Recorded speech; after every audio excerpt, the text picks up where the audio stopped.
And Mary. And the way you want us to handle this today is each, Dr. Randy as the staff member for this meeting is just gonna read through the recommendation. You can introduce it, Mr. National. You can introduce it, whichever way you're comfortable with. But is that the part that you wanted each one to read, that is just the recommendation? Yes, recommendation and financially impaired.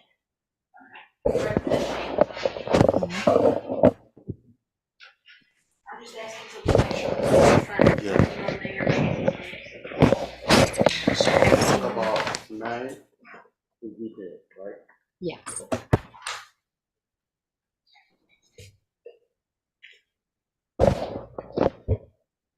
Chair Leggett, the floor is. Yes, ma'am. Thank you for your patience. Thank you. I call this meeting to order, Service Delivery Operational Committee. The time is now 1:05 p.m. I wanted to welcome everybody, votes on social media and everyone in the room. We have an agenda. Madam DeMassimo, do you want to go forward? Yes, sir. Quick note for both the public that has joined us today as well as for the directors on the call. We are at the request of the directors. We're trying out a little different format today with the presentation so that every agenda item is presented. Every committee gets to hear every agenda item and ask questions about it. And so just wanted you to know that you're going to see a little bit different flow of the presentation of the business material. And we look forward to the discussions with you and to sharing with the public the work that we have underway. Thank you, sir. And with that, I will turn it over to Dr. Maney as the Chief Operating Officer and the lead staff person for this committee to present the material, sir. And then all chiefs are here though and available to answer any questions. Mr. Sanders is out today, but the rest of us are here and are available to answer questions. And we also have our consultant from WRA here, Mr. Ritchie, who accompanied us yesterday on the Port Wentworth ride around. And so if there are any of the service questions, he and Dr. Maney would be prepared to handle those as well. Thank you, sir. Dr. Maney.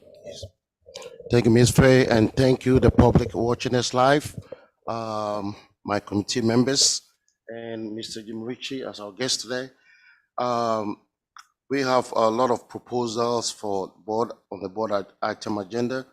I'm gonna just go through it, and then what I'll do when I get to 9, which is part of mine, that's the Committee Surplus Vehicle Donation Award, and I will go in details with that. So on the board agenda, we have the Fuse Fellowship, and I guess all the chiefs who are entitled for each item here will get to that when it gets to their turn. We also have the packet for the RGA Port Wentworth 3B service expansion, and we have the Merrick Marine Dock disposal, and we have a staff summary on that. And we also have item 4, which is the STC Specialized Training Program staff summary. That's the training for the EVs. And item 5 on the agenda is the Capital and Special Project Foundation account. And we have a staff summary on that. I guess that is the funding to meet local match. Item 6 is the winter 2024 service changes. And I think planning will give that in details. That is the winter service for our March bid, if I'm correct on that. And 7 is the zero fare calendar days. That is all the vacation we have, MLK, Election Day, and all that stuff also will be explained. Item 8 is the FY 2025 budget calendar, which I think finance will give that details. And then item 9, which is me, I'll come back and give details on that. That's the community surplus vehicle donation. And item 9 is the transit signal priority with a clever device. That is item that when our vehicles get to a red light, traffic light, it automatically change to speed up the travel. We can go in details with that. And item 11 is the IT support service contract award. And that is also IT upgrades that we're gonna explain that in details. Dr. Manning, if you don't mind, I want to take just a moment. Again, what we wanted to do is to try a slightly different format for this meeting, again, at the request of board members who wanted to be able to have more opportunity in committees to see all of the proposed action items and to talk about them in a little more detail. So I'd like to back up just a little bit, start back with the Fuse Fellowship. This is a request for the board's consideration for the approval of the Fuse Executive Fellowship application submission. That's contingent upon an $80,000 partnership contribution that's being considered by the City of Savannah and leveraging the Waverly Street Foundation contribution of $100,000 being made available through Fuse. This would be no cost to CAT. This is just to authorize the grant application, which must be made by December 15th. This is the last board meeting that we would have prior to that submission date. And then the City of Savannah is considering, I think the first week or so of December, their contribution. If that contribution, that matching funds fails to materialize, then we simply will not make the submission. If it does, then we will submit. And once the award and contract has come back, that award and contract would come back before this board again after review by our legal team, although they have already reviewed the draft contract and have made some minor edits and comments that we have forwarded over to the Fuse Foundation or the Fuse organization. But all that will come back to the board for a review before it is finalized for our participation in the March cohort. The reason that this was particularly important was because it's a great leveraging piece, value add piece for the work that we're doing with the SMART grant. It enhances the capacity of our existing staff in a very meaningful way with what will be a very senior national expert level person, and it will enhance the competitiveness of the phase 2 application that we have planned for the SMART grant, which would bring the expansion of the microtransit that we're currently piloting or will be piloting after the first of the year. It will bring that county-wide, which we think is going to be very important. So I just wanted to offer a little bit more background on each of these. What we'd like to do is walk through the recommendation and then the financial piece of each to make sure that both you hear that as committee members, but it's also heard by the public as well. Are there any questions on the Fuse Grant Fellowship? Thank you very much. The next action item is the IGA Port Wentworth expansion. We are requesting the board's approval to enter into an intergovernmental agreement with the City of Port Wentworth for the expansion of the 3B route into the city limits. As we mentioned earlier, based upon comments that we received last month from members of this committee and others, we did a ride through with Port Wentworth officials and staff and our own staff and our operators yesterday, both Joaquin Reed, who was previously the operator for the 3B route in that area, but is also a part of our union leadership team. And then our union president, Danya Swinton. Both of those very experienced senior operators accompanied us yesterday. And I think we found some really important refinements to the route. And I know that the operators are indicating a high level of support for where we've landed with the work. You may recall on this that in terms of the financial impact, we had calculated, and that detailed information had been provided to you. The net operating cost for this are $452,500 annually. Port Wentworth share is 400,000 because 52,500 is available to us through a portion of the special services tax district that this route passes. That's just outside the route passes through, but it's sort of Port Wentworth, I guess, on each side. So that makes up the total 452,500. That's the operating cost for this expansion of this route.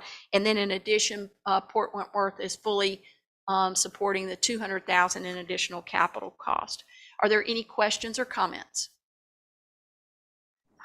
How did you feel about that ride? I know that I've never rode that area, so I can only take it from you. What did you get from it?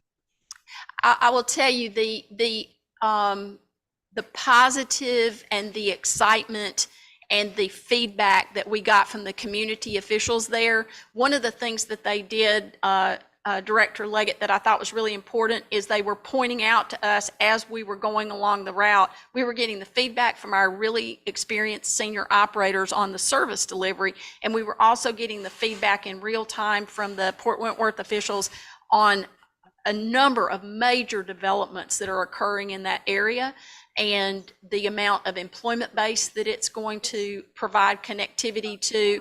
They've also got a Habitat Homes community that's going in the area near where our hub is going to be, our turnaround and our hub is going to be. And it was, I will tell you, it was, I know that we were excited about this opportunity for service expansion, but when we were done with that trip yesterday, I was excited for the difference it's going to make. It's really going to impact that community and those who ride CAT in a very positive way. Now, we're still going to, have some along the way. I know that we're still going to have some improvements and strengthening of connectivity as that route grows over time. But this is a great first step, and thank you for asking that question and for us to have a chance to share a little bit more of that part of the story with the public who's listening today. Thank you, ma'am. I have Thank a question. Yes, ma'am. So the contract, I understand what you're saying, but the contract is not specific. It seems to leave some open. So I'd like to close the language of the contract. It says things like a portion of, some of. I don't think that's clear.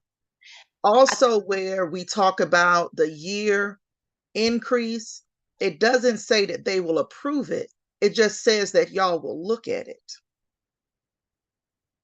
So I think those are, appreciate your comments on both of those points, Director Odell. On the portion of is actually described in the contract. The 52,500 that comes from the Transit Tax District, that was actually described in the attachments to the contract. But if we need to be clearer about that connectivity to the attachments and so forth, we certainly can do, and we'll do that. On the It gave the percentage of what the portion of was? No, it got not the percentage, it gave the dollar amount. It said the 452,500, 400,000 of it is coming from Port Wentworth and 52,500 is coming from the Special Services Tax District. So it gave the amounts. It said some of it was coming from 533 funds.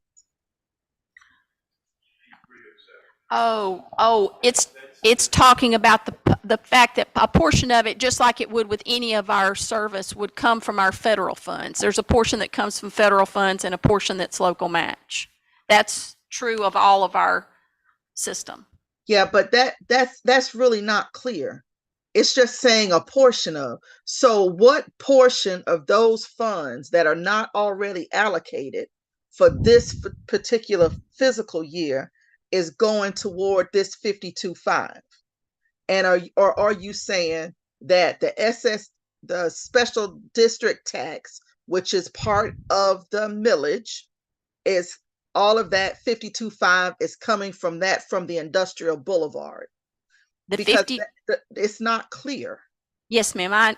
We will go in and make that language clear. The 52.5 is coming from that Industrial Boulevard Tax District, and we can refine the language on our typical federal apportionment and how the city's match is being used in that to, again, make sure that it addresses the entire cost. Because remember, this was an existing route that's an expansion. So there was already existing federal funding commitment in it, and it just follows the same thing. The other thing about this also, Director Odell, to keep in mind is that with service expansions like this, when we do attract new ridership, that also impacts our federal allocations and federal apportionments, and they go up. So anything that we do that gets reported out in NTD data that shows increases in ridership, increases in expansion, will result in more federal dollars coming to us as well. Ms. Cutter, did you have anything else as CFO you would want to add to that explanation? Can you turn your microphone on?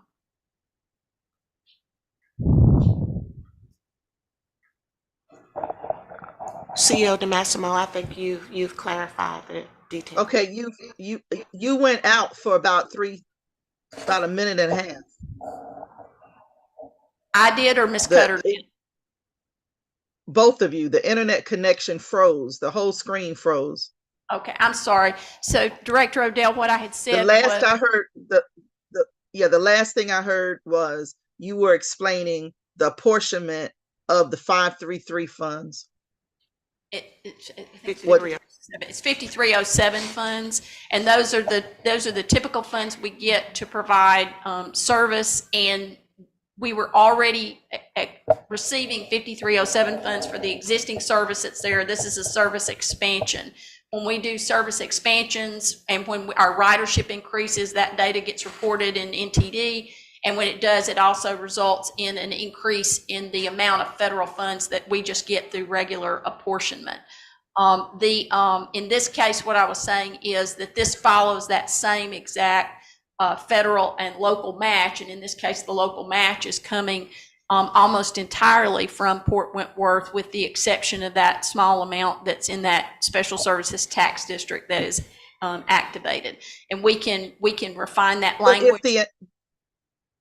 But are you saying the entire 52.5 is coming from the Industrial Boulevard tax? Yes, ma'am. It's that total of that the total of that Industrial Boulevard tax is about $109,000, Director. And we provided that background detail information to you all previously.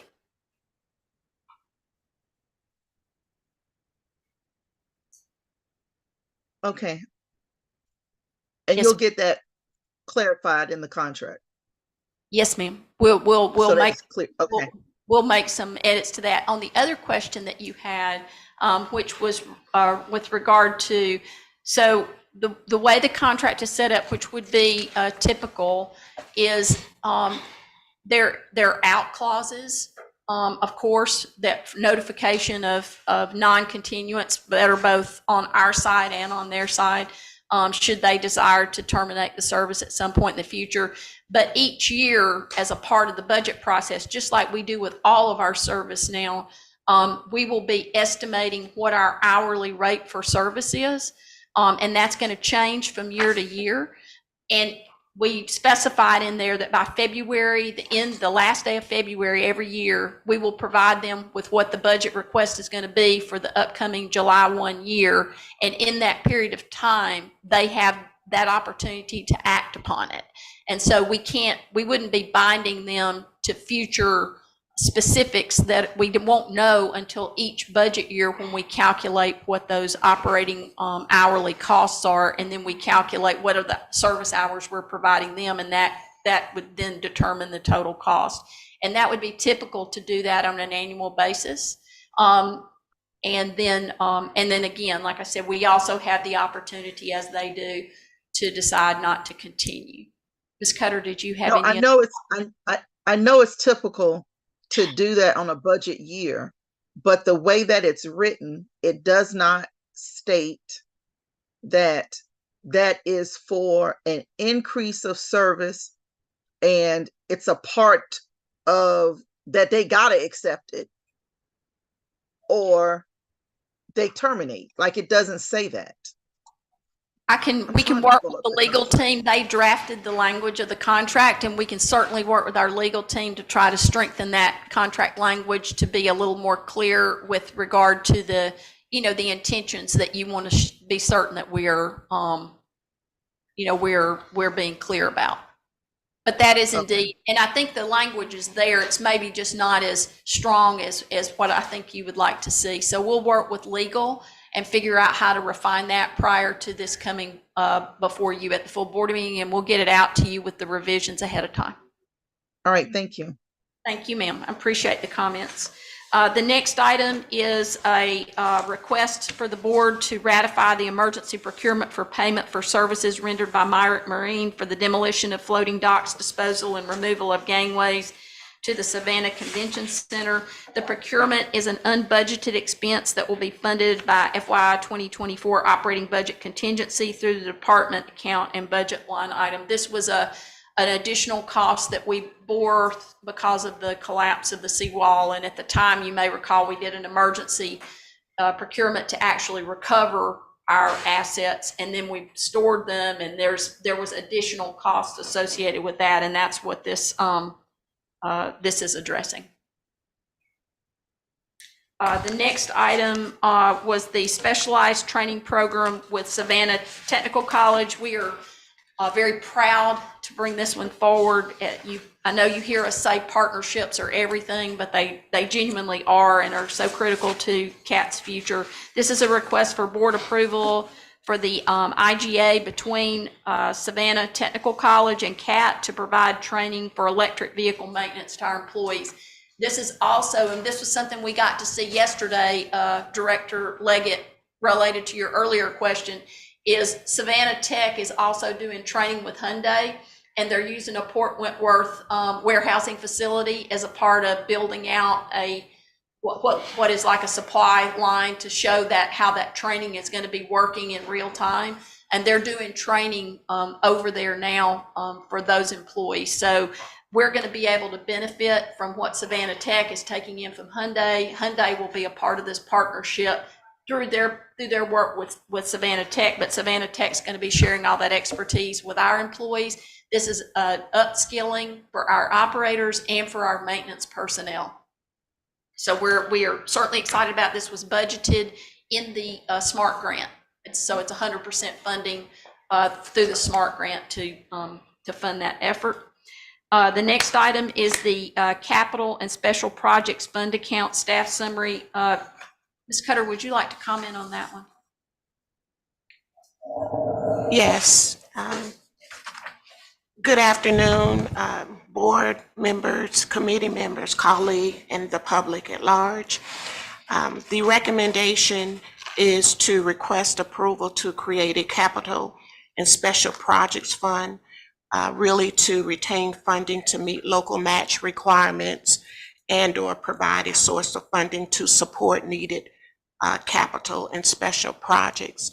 Currently, we have funds allocated commingled within the operating account, and separation simply provides better transparency and tracking for review purposes.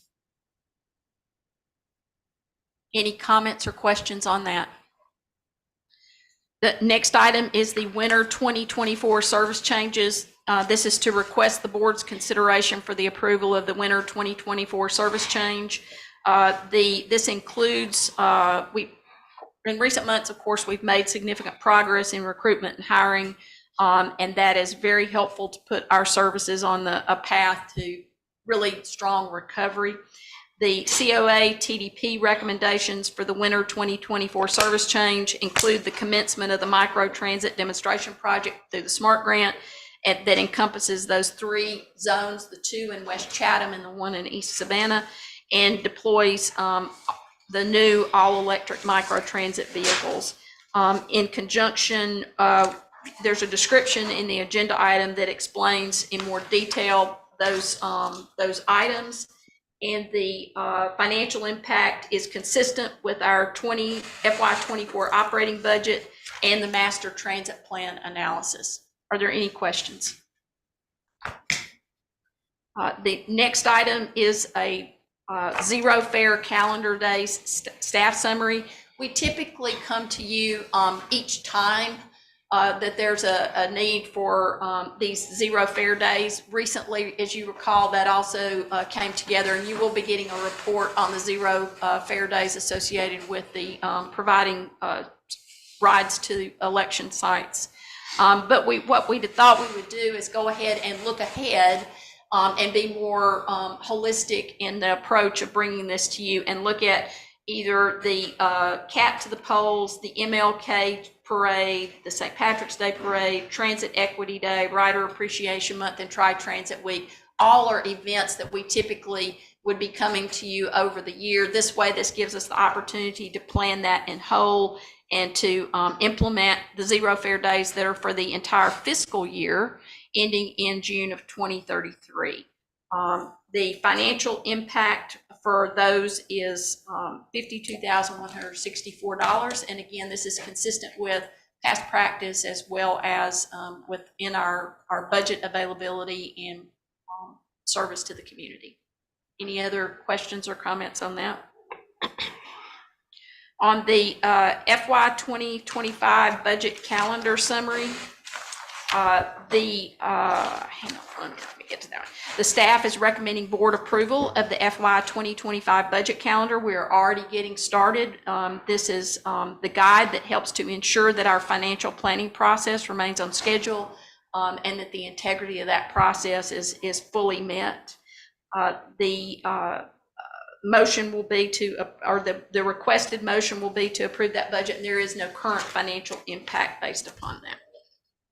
The next item is the Community Surplus Vehicle Donation Award, and I'm going to turn that back over to Dr. Manny for him to walk through what the recommendation is and what the financial impact is. Thank you, Ms. Fay. So we came to the board and was approved to get rid of our 15 vehicles. 6 of that was for donations, 7 was for auction, and 2 was scrap. So I'm just coming to you with a final report on the award, of the recipients of the award, and also details of the timeline for the disposal. So we did everything we can. It was a media campaign on our website. We worked with the comms department to make sure that the publics are aware of it. Surprisingly, we had only 5 applicants for the 6 vehicles. And out of the 6, the 5 applicants, 1 of them didn't meet the merits required. The application wasn't solid. There were no any benefit as why they need a bus.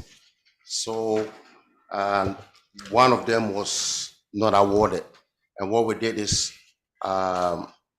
Franklin Carlin Boys and Girls Club, which had asked for more than a vehicle. I guess they requested 4.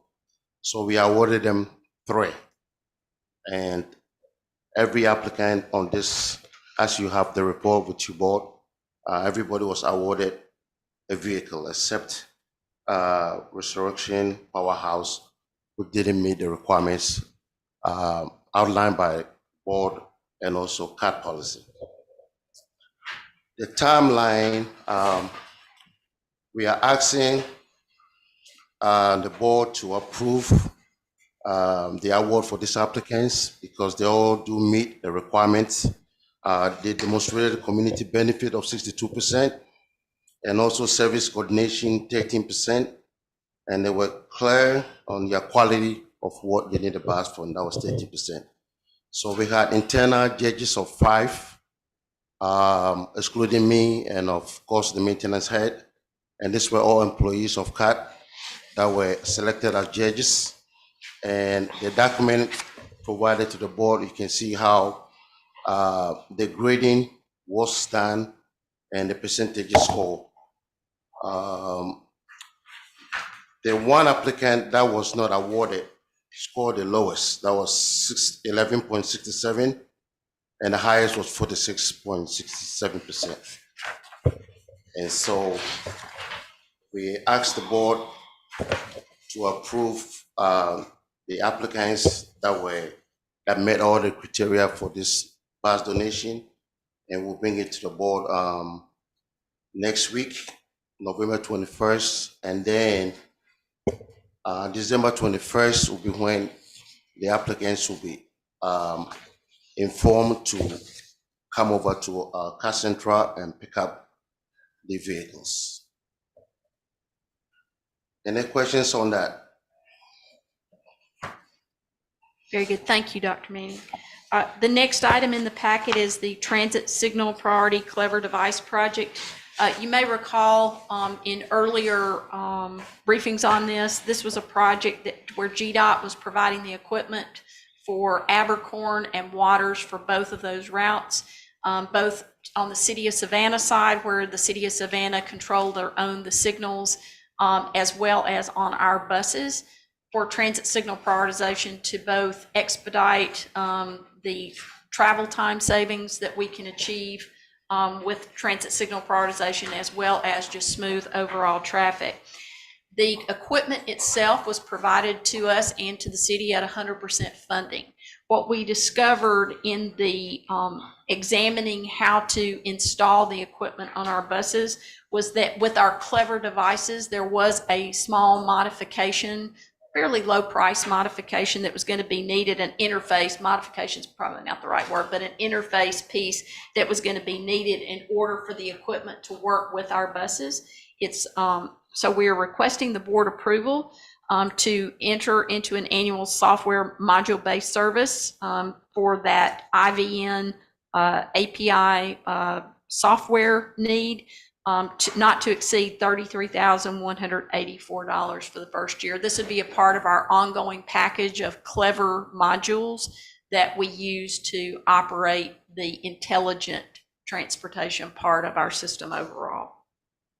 Didn't we approve or talk about this earlier this year or last fall? I think it was a different component, Director Odell. There are multiple components in the Clever family, if you will, of technology. And what we're doing now is we know that there are, just like this one, there are some additional modules we need in order for our system to really operate most effectively. But we're evaluating that now because we don't want to, of course, all the vendors would love for you to buy everything they have. That's not what we need. We need what we need. And we're evaluating all that now to figure out, especially with our newer buses, our electric buses, and with some of the new service that we're going to be providing, what is it that we actually need to be able to make these kind of smart communication and technology interfaces to operate most efficiently and effectively. So this component was discovered outside of the budgeted amount for that department. So this would be an additional 30,000 to that department. That's correct. And so, and you're evaluating now to determine what you will list for the budget workshop that's coming up the first of the year. Yes, ma'am. But this is a need now, or we can't go ahead and install the equipment that is already, yes, ma'am. So we know that this one is a need and has a very direct linkage to our existing operations, safety, traffic management, and so forth. But anything else, we are continuing to evaluate those to bring recommendations to you exactly as you just described. And we got our IT guy after the budget's set up, right? I beg your pardon? We got the IT guy after we did the budget workshop. No, ma'am. It's But the same guy? Yes, ma'am. And it's not that he missed something. It's that, remember, this was a new project that GDOT brought to us at 100% funding. So the equipment, they were giving us 100%. The equipment they were going to give to the city of Savannah 100% to benefit our operations. But the type of technology that we use to operate as a part of the operation of our buses requires an interface piece that's outside of that project. And that's why it wasn't known until we went to start that install. GDOT wasn't aware of it either because they hadn't run into that, or maybe it had already just been taken care of in other transit systems. Maybe they already had modules that made the installation not difficult. Okay, that makes sense. Okay, thank you. Of course, and thank you for the question. I appreciate it.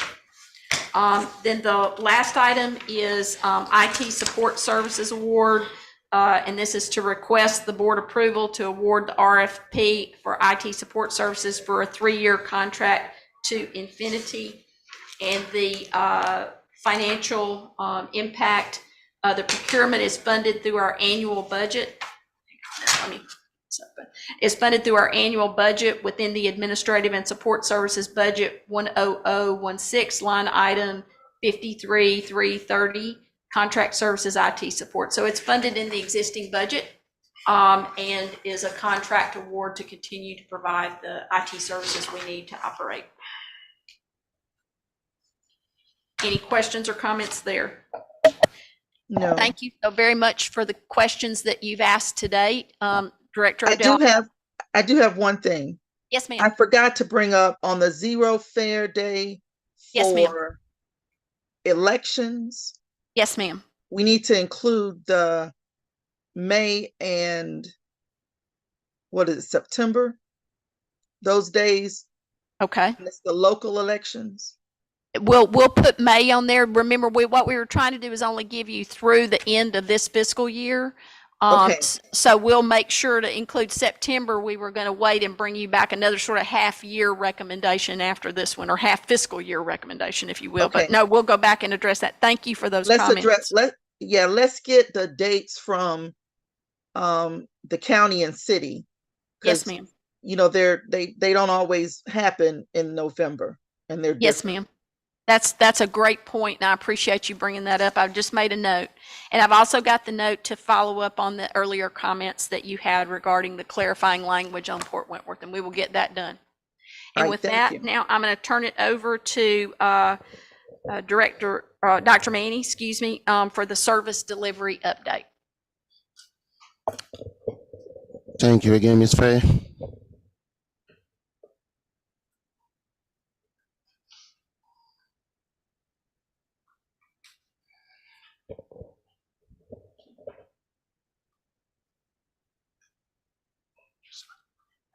All right, I will start with the safety and security and risk management. If you can see on the slide, I have changed the colors. Anything preventable accident, that means these are accidents that we could have prevented. And I've highlighted that in red. And anything in blue means that the driver could have not done anything to avoid that accident.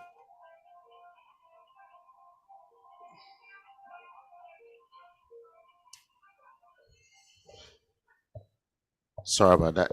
So in red was preventable accident, and what our policy is, any driver that get involved in accident that could have been prevented and they don't, we put them back in retraining and make sure they get the proper training so that doesn't happen. In this case, we have one rear end. That means a driver backing up and getting hit on the rear end. Either they could avoid it or probably went another lane. And we have two backings on the fixed object. And drivers are trained. Anytime they're backing up, they need an assistant to guide them to back the bus. And in this case, this wasn't done. So this is a key because it affects our insurance and also the cost of fixing this. Something that I've started tracking them to see what will be the annual cost for all preventable accident. And also drivers have been aware that this cannot go on and they need all the proper training.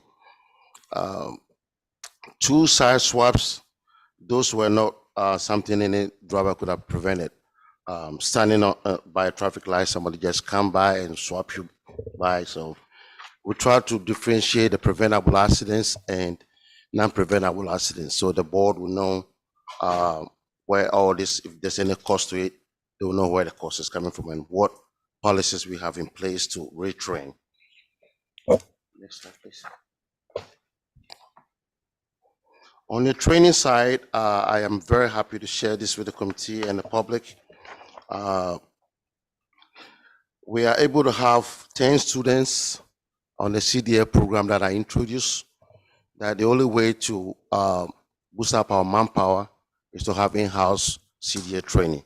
That program is ongoing, and I'm proud to report that we have 10 students that have no CDL in the program as we speak. And 3 of them also came with a CDL. So we'll have a class of 13 that will be graduating by the end of November, in time for our November bid to go in effect November 20th. So that was the goal. And then the next class will be January 8th. And my understanding with HR, we have almost about 18 applicants waiting to get in the program.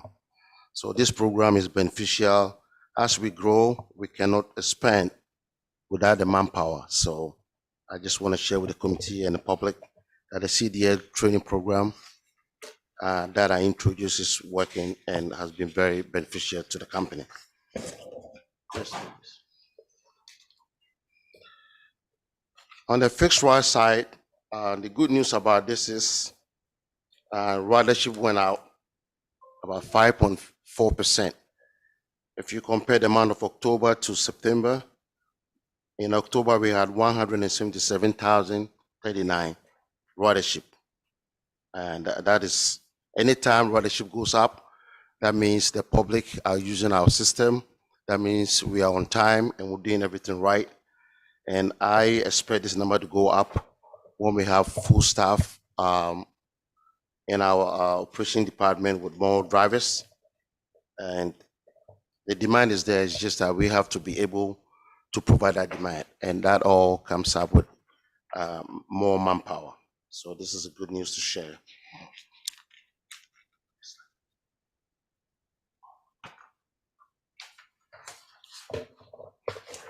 Another good side on the fixed route, if you can see on this slide, that anything in red moving forward by Dr. Robinson's advice, red means bad and green means go. So anything in green means it's good.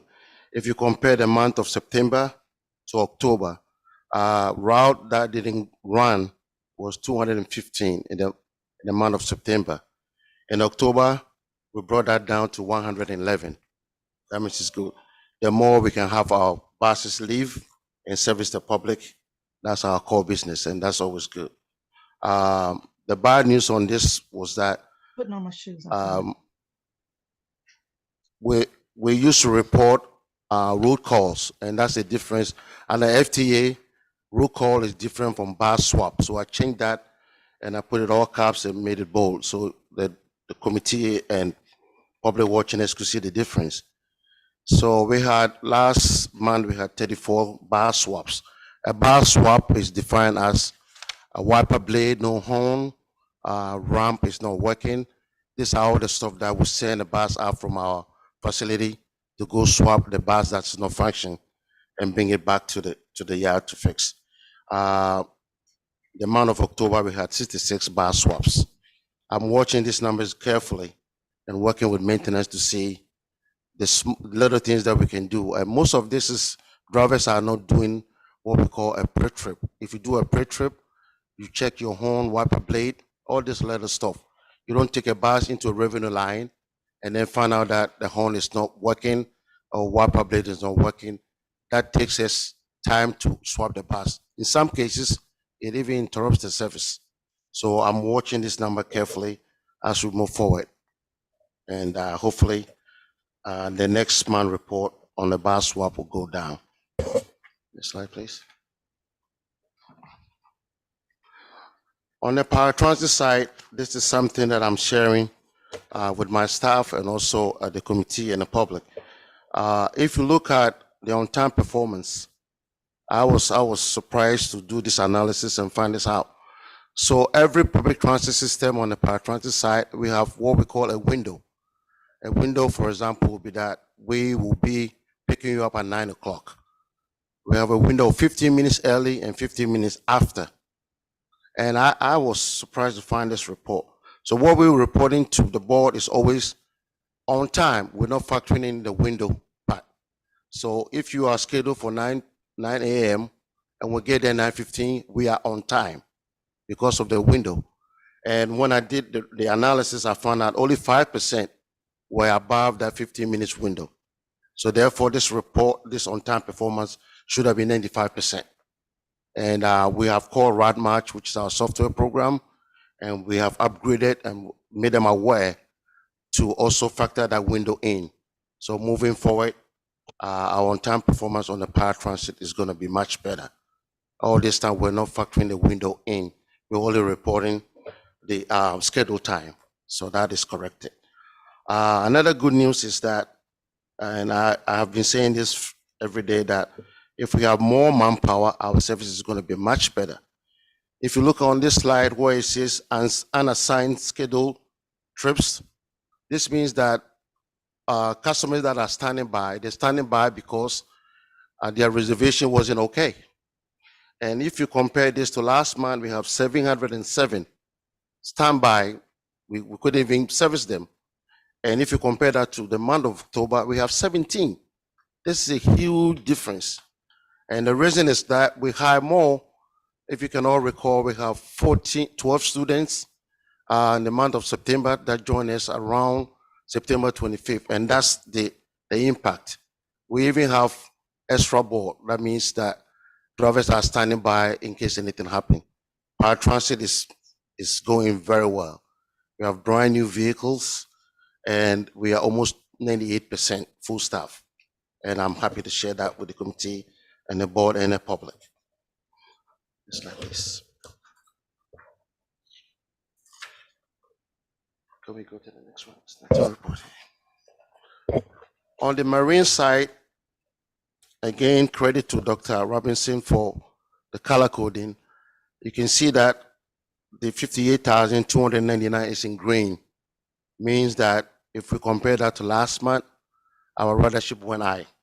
We went over 6.6% on the marine side. Even although our ferries are old and sometimes out of service, we are still able to provide that service of 58,299 in the month of October. Very high ridership. And with our new vessels coming on board, we hope to service the public even more faster and much better. Next slide, please. Now I've explained what it means by mean distance between vehicle failure. That means how long can we run before our vehicles break down. And Director Clinton wanted us to itemize this by showing the difference between the EV and non-EV. And on this report, you can see that on the fixed route side, it's in green. We went 16,099 miles without any breakdown. That means this is very good. The higher the number is. The FTA requirement is 12,000 miles. And the cardboard target, which is our benchmark, is 14,000. So anything above 14,000 is plus. And you, on the paratransit side, the EV was 14,735, although it's above the bench. But the problem is we didn't have no charging system in place yet. So we were using the electric vehicles less than we should have. And that's why the non-EV is high than the EV. And with the charging system coming up by the end of the month, by the end of the year, as promised by Georgia Power, we will have all the EVs also rolling out. And we'll see much difference in our next report. Next slide. Excuse me, Dr. Manny, Yes, ma'am. would you ask Beverly to let my other device in? Because this one is dying and I need to find my cord. So there's another device in the waiting room trying to get in. Okay, thank you. I think she's on it. Before we leave maintenance operations too, I would like to mention, if you've been in Cat Central lately, you know our maintenance folks, they're part of our union team, are a critical part of making sure that we keep operating and we keep our safety and we keep our vehicles and our vessels and all those things on the road and in the water. And we are really proud that if you've been back to the maintenance break room, you will notice it's one of the most well-worn locations in the Cat Central building. And on Thursday morning at 7:30, we're going to cut the ribbon on a refreshed break room for our maintenance personnel. We've got some great new flooring in there, painted the walls, some refreshed seating area and so forth. We're really proud, and it's going to be, I think, a real positive thing for them in terms of the environment when they're taking a no doubt well-deserved break, eating their lunch and so forth. So if any of the board would like to join us at 7:30 on Thursday morning to appreciate our maintenance personnel and cut the ribbon on their break room, please do so. Thank you. All right. Thank you, Ms. Fay. All right. This is my division updates. Like I've said, we have 10 new gasoline vehicles that came in. They're all registered, insured, and they're all on the road providing service to the public. The power transit fleet is almost adding the new 20 vehicles that we have. Plus, we adding 15 of those that are old but still running. And next year, we'll be able to come to the board and also get some of our old vehicles out of our yard to save money, because as long as they're not working and they're sitting here, we're paying for insurance and all the clever equipment and also taking up space. So January, we come out with a list of power transit vehicles that we will ask the board to approve. Same system like we did on the fixed route for donation, either sale. I will let the board know. But so far, we have enough fleet. On the power transit side, we have enough manpower. On the manpower side, we are about 98%. And plus this addition, 10 gasoline vehicles. We can always be proud for what we've done at CAT for just almost less than a year. I'm proud of our team leadership, and also kudos to Ms. Carter. Shout out for supporting operations department with all our agenda. She has never said no to me. So far, Ms. Carter, take this opportunity to say thank you. The next one is the 7 students. I just want to give an update to the board about the CDA program. So far, since we started, we have graduated 7 students. These are students including fixed route supervisors that were required to have a CDL, part of their job requirement. They did not. We put them all in a training program, and I'm proud to tell the committee and the public that 7 students have come out from this program that did not even know how to drive a bus. We put them in a program, trained them. They all went on a road test and successfully passed, and have been awarded a CDL. And so this is a sign that our CDL program is good. We got it all figured out. And as we move forward, we're gonna have more students coming out from this class. The electric vehicle charging stations update. We met with Georgia Power last month, and they promised that by the end of this year, they'll have all the 10 charging stations for the electric vehicles all completed. All their hardware came in, and they're on point, and I'll get another update. And probably next week, I'll confirm the December date they gave us as completion date. This will be incredible, because right now we have our 10 electric vehicles sharing the same charging system with a fixed route. And that's why we cannot use most of the electric vehicles, because we don't have adequate charging system so far. The CAT Connect update. I was trying as much as I can to make sure that CAT would award the senior citizens this project to commence November 21st. Will be our way of saying thank you to the committee. But unfortunately, we have 2 vehicles on site, still waiting on 2 vehicles to come in. We interview enough drivers, and we have 4 potential good drivers with good customer skills, and we're waiting for the process to go through background check and their driving record come in. So I am proposing that we will start this December 4th. We missed that Thanksgiving day that I was working so hard for, but I can promise that they'll have this service before Christmas. So that's the update on the Card Connect. And last slide. This is the 13 students we have in the CDL program. And this is incredible. It's an industrial program with the transit system. People are buying into this idea about training their own on site, because you can't have anybody sit there just walk in. And so this program, I'm very happy that is going very well.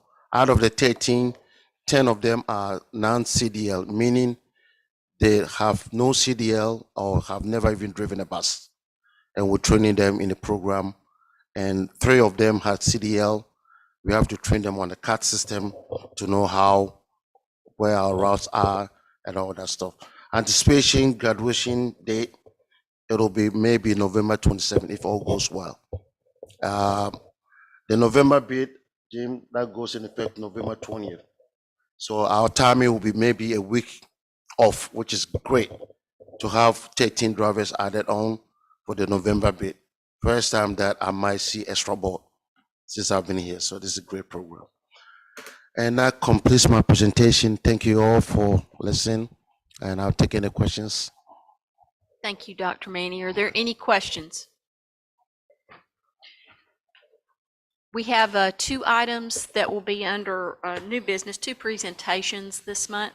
One will be a brand refresh presentation by our comms team and marketing to present to you the concept that we'll be looking at that will give you time to think about and comment on what we would be bringing to you early in 2024 to advance a brand refresh strategy, especially as we're adding in new service lines, and so forth.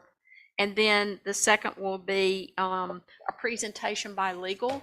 And this is something that we've discussed in a couple of our earlier meetings. This is just to bring everybody sort of back on the CAT Act, the amendment to the CAT Act, and the Transit Tax District, and sort of the current status of those things, just to bring everybody back to a common level of understanding and so forth, because those are questions, especially with service expansions and new service models and so forth, how we undertake local funding and local funding strategies, and will be things that we just want to bring everybody up to a really common level of understanding and opportunity to ask questions as we advance those really important questions over the next several years.